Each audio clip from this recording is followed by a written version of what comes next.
Right now at 11 o'clock, the nation was watching the first ever meeting between Vice President Harris and former President Trump, all part of a high-stakes and high-tension showdown.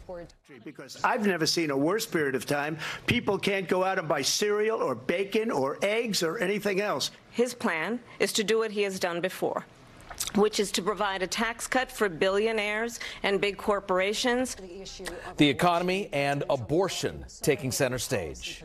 But her vice presidential pick says abortion in the 9th month is absolutely fine. He also says execution after birth. It's execution, no longer abortion, because the baby is born, is okay. And that's not okay with me. Pregnant women who want to carry a pregnancy to term, suffering from a miscarriage, being denied care in an emergency room because the healthcare providers are afraid they might go to jail, and she's bleeding out in a car in the parking lot. She didn't want that. Her husband didn't want that.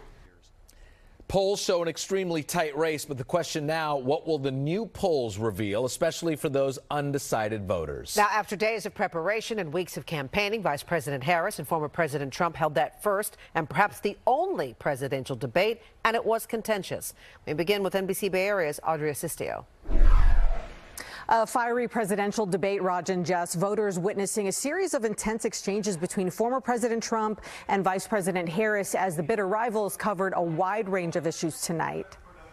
Kamala Harris. A presidential pivot point started with an awkward first ever meeting as former President Trump and Vice President Harris shook hands, then straight to sparring over key issues, none more pressing than the economy. We've had a terrible economy because we have inflation like very few people have ever seen before. The vice president addressed her changing policy position since her 2019 run for the White House. My values have not changed. I will not ban fracking.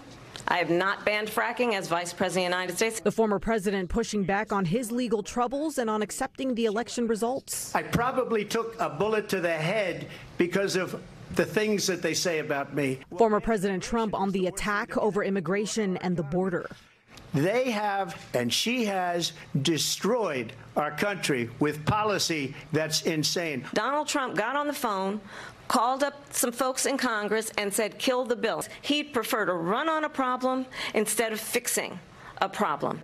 Vice President Harris blaming Mr. Trump for restrictions on reproductive rights, questioned on his shifting stance. Donald Trump hand-selected 3 members of the United States Supreme Court with the intention that they would undo the protections of Roe v. Wade. And they did exactly as he intended.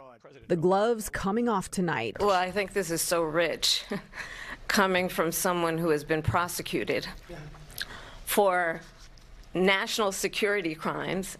She's destroying this country, and if she becomes president, this country doesn't have a chance of success. In a debate that could reshape the race for the White House. And it seems tonight's high-stakes debate has some voters deciding who they will vote for in November, including pop star Taylor Swift. Shortly after the debate, she endorsed Vice President Kamala Harris in an Instagram post, saying in part, quote, "I've done my research and I've made my choice." It was a highly anticipated endorsement and one that's thought to carry weight with young voters. Raj, Jess.